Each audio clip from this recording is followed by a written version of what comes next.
What's up, AP Calc students? We're looking at 5.1.3 today. This is a homework guide for the questions, and we're going to do all of these questions here. So let's just jump right into it. Let's see, I got my answer guide over here on this thing, so I can make sure that the answers I'm giving you are correct. And we're going to walk through all of the problems that we can look at here in this section.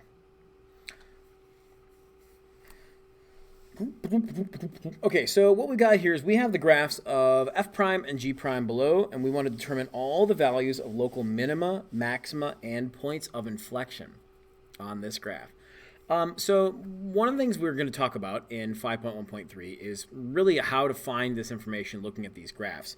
Here's a few notes to start this problem off, is that a maxima, max or a minimum, is going to happen when f prime of x equals 0. When your derivative is 0, you're looking at, well, we call these critical values or critical points. And critical points are usually maximums or minimums, not always, but usually.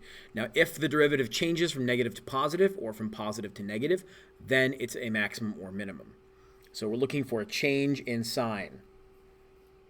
So specifically, an f prime of x equals 0, and there's a change in sign. A point of inflection is kind of like the derivative, since the second derivative is the derivative of the first derivative, a point of inflection is going to happen whenever your second derivative is 0. So in other words, you're looking for a spot when f prime of x has a horizontal tangent.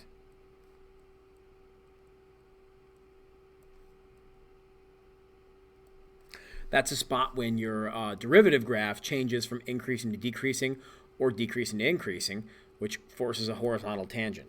So we're looking for f prime of s to go from decreasing to increasing or from increasing to decreasing. Basically, a change in sign of the second derivative is what we're looking for there.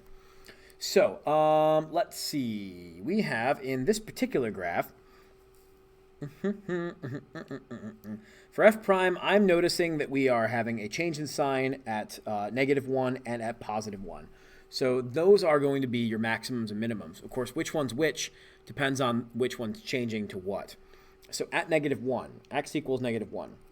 It looks like our derivative graph is going from positive to negative, which means that our original graph is going from increasing to decreasing, and so that's going to create a maximum at -1. I also noticed that x equals +1, we're going from, same kind of thing, we're going from negative to positive, which is going to go from decreasing to increasing on f of x, the original graph. So that's going to be a minimum. So we have a maximum at -1 and a minimum at +1. As far as an inflection point goes, we're looking for a spot where this graph kind of goes from increasing to decreasing or decreasing to increasing. I think that's happening most prominently here at x equals 0. You could make arguments for this point and this point also, but I'm not entirely sure what's happening there. But I know for sure x equals 0 is a point of inflection, because that's the spot where the derivative itself is going to be changing sign from negative to positive. So, okay, over here on g prime of x, a lot of the same story, actually have almost the same points too. It looks like -1 and +1, once again, are our spots. X equals -1, x equals +1. And again, we're going from positive to negative there. So that's increasing to decreasing. That's, again, going to be a maximum. And x equals +1. Again, we're going from negative to positive, so decreasing to increasing. That's going to create a minimum there. And we also have one spot where the derivative goes from decreasing to increasing. That's happening at x equals 0. So x equals 0 is a point of inflection.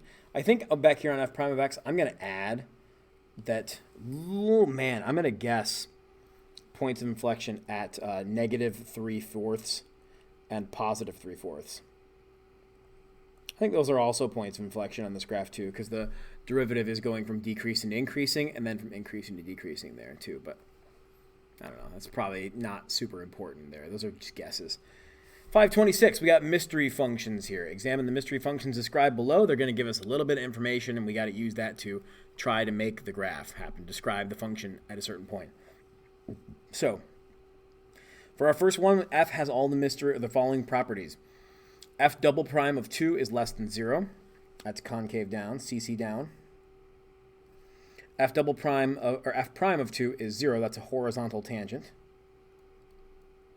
Hor is tan, I guess, is what I'm writing down. And f of 2 is 1. Assuming that the function is continuous, sketch a small portion of the mystery function near x equals 2 and describe the function at this point. That's actually pretty easy to do. Let's go ahead and put 2 down on our graph. We know that the point 2, 1 is on the graph. That's what that information tells us. That's the point 2, 1. We know that the graph has a horizontal tangent at that point. And it's going to be concave down at that point. So that means that we're talking about that being a maximum. So we're going to be concave down. It's going to look something like this. Like that. Something like that. That's all I can tell. I don't know what the rest is going on, but at that point, I would say x equals 2, because of its concavity there, x equals 2 is a local maximum. Because the concave down part means you're going to be hitting a peak there instead of a valley at that point. For b, a different mystery function has all of the following properties. F prime of 5 is 0. F prime of x is greater than 0 for a very small chunk of it from 4.98 to 5. And f prime of x is less than 0 for x values that are right after there. Again, we got to state a conclusion on this one. So they don't tell us what f of 5 actually is, so we're going to have to kind of just guess. 1, 2, 3, 4, 5. I'm just going to put a point out here in space. Doesn't really matter where it is. We do know that it's a horizontal tangent. We know that the slope is 0. Also, I know that right before it, at 4.98 to 5, right before this, the derivative is greater than 0, so that means that the graph is increasing. And right after it, from 5 to 5.2, the derivative is negative, which means it's decreasing. So this is another way of saying the same information. I suspect that's what we're probably meant to see from this problem, is that we have an increasing and then a decreasing graph, which is also going to give us a maximum there.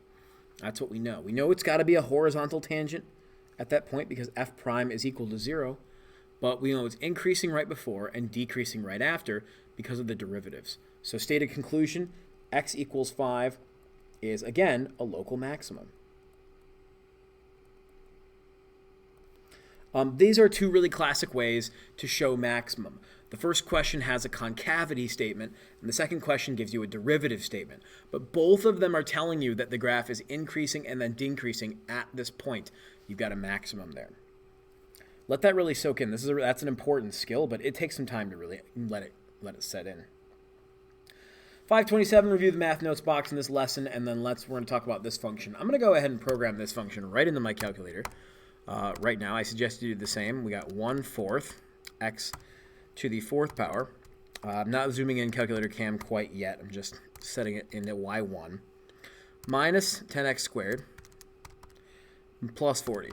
I'm just going to let it sit there. Now, in the math notes box, which we are going to talk about in class, we're talking about extreme values. And we're not going to do a lot of calculus for this problem. We're just going to look at the graph and kind of eyeball some things. But one thing to note is the difference between a local maximum and, I think there's a typo here. This, I think, is a global maximum. Or what we used to say when I was in high school, we used to call it an absolute maximum. I think you can probably find somebody calling it that somewhere along the way too. The difference is that this is a maximum. There is a horizontal tangent there. But this one is higher. It's up higher. It's the highest point on the graph. Actually, I misspoke. I withdraw everything I say because the increasing arrow at the end of this graph means that there is no global maximum. This graph increases forever. So there's no global maximum because there's just a kind of an increasing forever thing going on at the end of this thing. So these are both local maximums. There is no global max because it keeps going. You have a couple different local minimums. We got one here and one here. And then down here, this is an end point. So this is the absolute minimum right there. Sometimes we call that, again, here's where I'll put the word absolute or global minimum. Now, the extreme value theorem is a theorem we'll have to be familiar with here, but it's poking its nose into our lives for the first time. We'll talk about it in more detail later on, but it's a very simple theorem. If f is continuous over a closed interval, then f has to have both a global minimum and a maximum on that interval. That's what the extreme value theorem says. That if you're talking about some closed interval from a to b, and you have a continuous function, at some point on that continuous function, you are going to have a highest point and a lowest point. You must. That's exactly what we're seeing here. Now, based on that math notes box, let's jump down to this problem and let's identify a bunch of things here. I'm just going to take a look at the graph really quick of this. I'm going to go ahead and just push graph and see what happens. Oh, I'm messing around with graphs in Algebra 1, so I'm not going to see a lot. But that does give me an idea what my window needs to be. Right now, I'm going to make sure my stat plots are turned off. And I'm going to go into window, and I'm going to change things up a little bit. I'm going to go from -10 to 10 for x. And for y, I'm going to go from -100 to +100 with a scale of 10, because that seems to be working. Looks like it did see a good amount of the graph. We'll see what shows up now. Yeah, okay, good. Now keep in mind, I had to expand that quite a bit to get it there, so... let's see...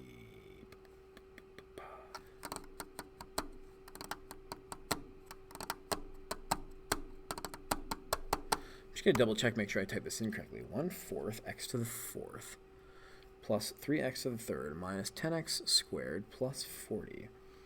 Yeah, I got it. Okay. All right.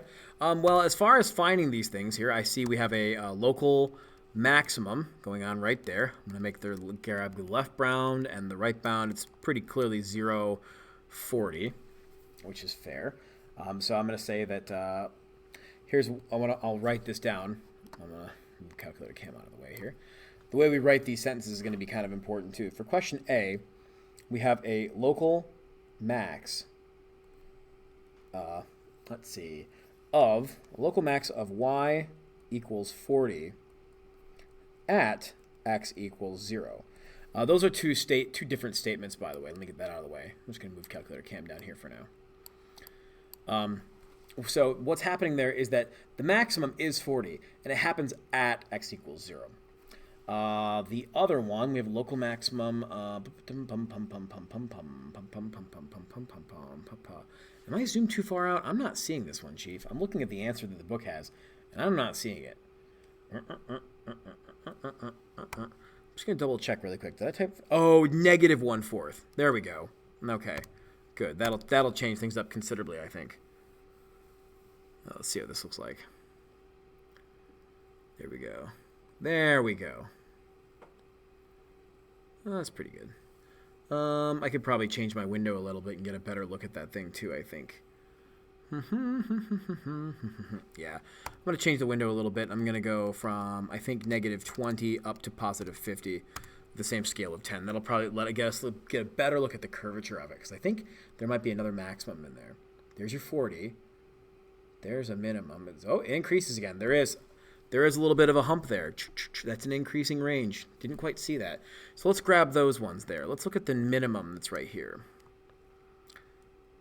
Left bound, right bound, and 0. This is x equals 4, and it's y equals 8. So there's a local min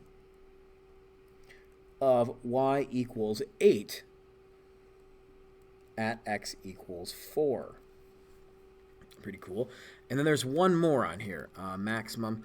Now, we could, of course, be doing this by taking the derivative and setting it equal to 0 and finding these points, but that's going to be a little bulky for this problem, so I'm not going to worry about it too much. There is also a local max of y equals 8.75 at x equals 5. There we go.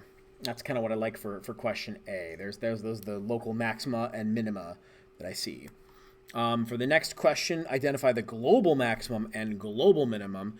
Well, the global maximum is the first point. So question B is going to have the global max of y equals 40 at x equals 0. And then there is no global min. This thing decreases forever on both ends, so there's no global minimum. in this case. Let's see. For question C, identify the global maximum and minimum values over the interval from 2 to 5. Okay, so this is going to change things considerably. Let me just make a sketch of the graph over here. I'm going to get calculator cam down here. I'm going to leave it kind of in this foresight, but I want to make a sketch of what we see right now, because this will be easier to do visually with pen and paper. So what we have right now, -1, -2, here's 40 all the way up here. 20, 30, 10, 1, 2, 3, 4, 5, 6, 7. I'll take it back a couple steps here. We have a graph that kind of looks like this, goes up to 40, comes down, has a, let's see, 4 and 8. Goes back up a little bit at x equals 5, and then dips down forever like that. Now, what we're going to do here for question C is we're going to restrict the domain. We're going to say, okay, what if we only care about this chunk of the graph from 2 to 5? That's what question C says. What if we only zoom in on that little section right there? So now we're concerned with 3 points. This is kind of a new idea. This is the extreme value theorem, or EVT. The extreme value theorem says that there must be a global max and a global min on this restricted domain. Now, the min of this is the 4, 8 that we found from the first problem. That's the global min. That's the lowest point that I see on this. I'm going to say 4, -8, or sorry, 4, 8. Global max, though, now that we've restricted our window to just that little screen, now there is a global max, and it's going to be here at this point. There's also this point there, which we should test. We call that a candidate's test, but I think it's pretty clear that f of 2 is the highest point we're going to see on that, and that's what we really care about. The global maximum is going to happen at x equals 2, and I'm not sure what it is. I'm going to look at the calculator in just a moment here, but that's my conclusion about this problem. I'll write the answer down in a little more clear way in a minute, but there is a global max. It's one of the endpoints. It's right there. Global max and global min right there. So let's go write the answer down over here in a little formalized way for this question. So there will be a global max of, I'm going to check on the calculator what it actually is. I'm just going to use the table. I'm going to turn my table on. I'm going to plug in 2, and I'm going to check the table. It's going to be 20. Global max of y equals 20 at x equals 2. And I'm going to make a note. That's at the end point. And there is a global min of y equals 8 at x equals 4. So when you're given a restricted domain, you have to check not only inside of that domain for maximums, minimums, but also at the endpoints. Let's try another one. How about from -2 to 1? Same question. Now we've got -2 over here, and we've got 1 over here. Keep in mind, this is just a sketch. I think it's pretty clear from this sketch, though, that that's the global max for sure. But this endpoint, once more, that endpoint of f of -2, that's going to be the global min. That's what it's going to be. So again, we're going to write that down over here for question D. There is going to be a global max of y equals 40 at x equals 0. We kind of knew that from the first problem. And now there's a new global min. This is just on the range from -2 to 1, or sorry, the domain from -2 to 1. Again, I'm going to check my table here. -2 gives me -28. So of y equals -28 at x equals -2. There you go. So here's how question E is important. Let's get calculator cam out of here now. We don't need it very much anymore. Here's how question E explains the extreme value theorem, because the extreme value theorem says that on any given domain, A to B, there must be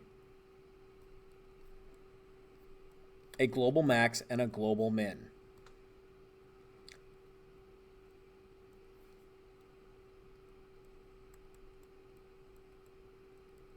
There must be. You see that in questions C and D, especially because the answers to C and D are different. That really demonstrates the extreme value theorem, because even the same graph, but if you change the range you're looking at, you get different global maxes and global mins. Let's talk about 528. We're going to calculate the area between the curves of sine of pi of x and x squared minus 3x. I'm going to do this mostly on the calculator just to illustrate a point. But let's start by graphing those 2 points. Let's go with the calculator again. So we have sine of pi x. We have x squared minus 3x. And I'm going to go ahead and use my good old zoom standard window here too. There's your sine function. I have a feeling we're going to have to do a good amount of calculator work for this problem, so I'm just going to, right there, and there's our function. So we are looking for, I guess I could zoom that in a little bit, couldn't I? I only really care about -1 to look about 5 for that, and for y, I'm going to go from -2 to maybe 2. So let us get a better look at this thing. There's our sine wave graph, and here's our other graph down below. Oh, you know what's really nice? Looks like these are pretty good predictable points right there. That looks like 3 to me. 1, 2, 3. I think that should work. Does it actually work? Let me make sure I'm actually in the right mode. I'm in radians. Let me go to calculate. Let's do intersection. Bop, bop. And make sure that actually is 3. Oh, look at that. It is 3. So that's cool. This is just going to be the integral from 0 to 3. Oh, yeah. Let me get my calculator cam out of the way. And the function on top appears to be the sine of pi x minus the x squared minus 3x. And I'm going to make sure that goes in parentheses so everything happens in the right order, times dx. I'm going to let the calculator handle this. I'm pretty sure we could do this by hand. No, we couldn't. There's a thing going on with sine of pi x that I'll talk about later on in this chapter. So we'll let the calculator do all of the work here. Derivative from 0 to 3, integral from 0 to 3, sine of pi x minus, in parentheses, x squared minus 3x. I suppose we could just have done y1 minus y2 or whatever, but there you go, about 5.1366. For AP Calc, 3 numbers beyond the decimal point properly rounded, or just keep going. I usually just keep going until I don't have to round. That's how I usually do it. For question 529, Kwok is standing on top of a 160-foot tall building. I'm just going to make a note. That's my h sub 0 right there. And throws a tennis ball straight up with an initial velocity of 24 feet per second. There's our v sub 0 right there. How far up did the tennis ball go before it turns around and starts to come down? Let's start by building the height function, h of t, which is very easy to do if you've been paying attention. -16t squared plus the initial velocity times t plus the initial height. If you've been following along with what we did in the first lesson of this chapter, you can easily spot the initial height and the initial velocity, the initial velocity and the initial height inside of the height function. It's right there. Now, as far as how far up does the tennis ball go before it turns around, we're going to need to know that turnaround point. I suppose we could graph this, but we've been doing a lot of stuff on the calculator. Let's do this by hand, just for funsies. It's not a very difficult derivative to calculate anyway. H prime of t, which is the velocity function, is right there. And we're usually concerned about when this equals 0, because when the velocity equals 0, the ball is at its maximum, or at its zenith, you might say if you wanted to sound fancy, which is going to happen when you take 24 and divide it by 32, which I'm fairly certain is 3/4.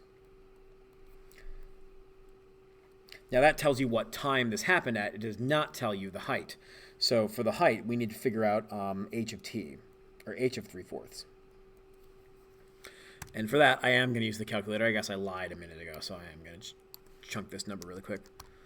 -16 times 3/4 squared plus 24 times 3/4 plus 160, doing the old school way. Looks like 169. Nice.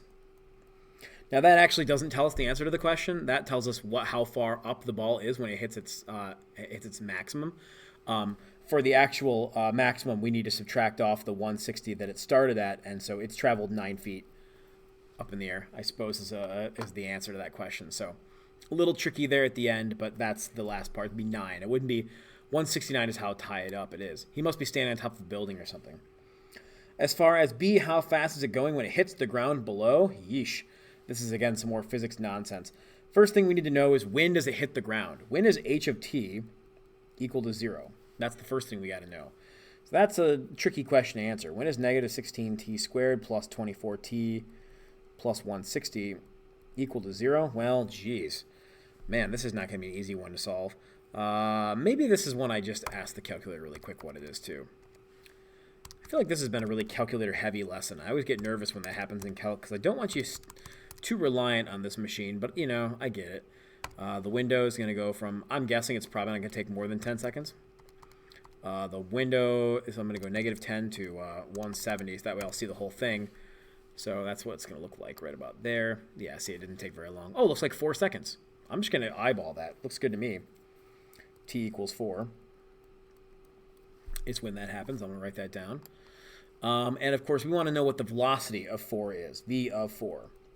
So we're going to plug that into our h prime of t function that we found in the first part. So that is going to be -32 times 4 plus 24. Should make sense that this is negative. -32 times 4 is that number plus 24. I'm getting -104 feet per second for that answer. It should make sense that it's negative because the ball is coming back down to Earth at that time. Okay. Mr. Lion, 530, is trying to locate the points of inflection on the graph of 3 times x to the 2/3 power. Since no value of x exists such that f double prime is 0, he assumes there's no change in concavity. Andrew says the point of inflection does exist, where the second derivative changes sign. Who's correct and why? We're going to use the second derivative and the graph to verify the answer. Let's take a look at the graph first. Again, we're not going to do a whole lot of writing for this problem, but we are going to do a lot of graphing. Let's go ahead and graph the point 3x raised to the 2/3 power. That'll work. Oh, I should change my window.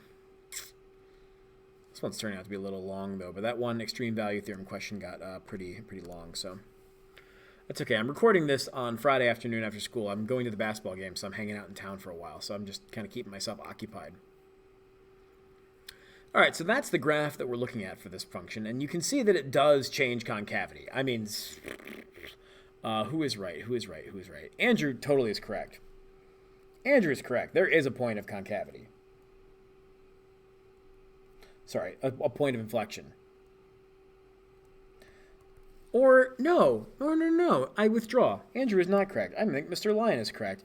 Because it's concave down, and then it's also concave down. This graph is always concave down. Mr. Lion is correct. We should never have doubted the teacher. Mr. Lion is correct. It's always concave down.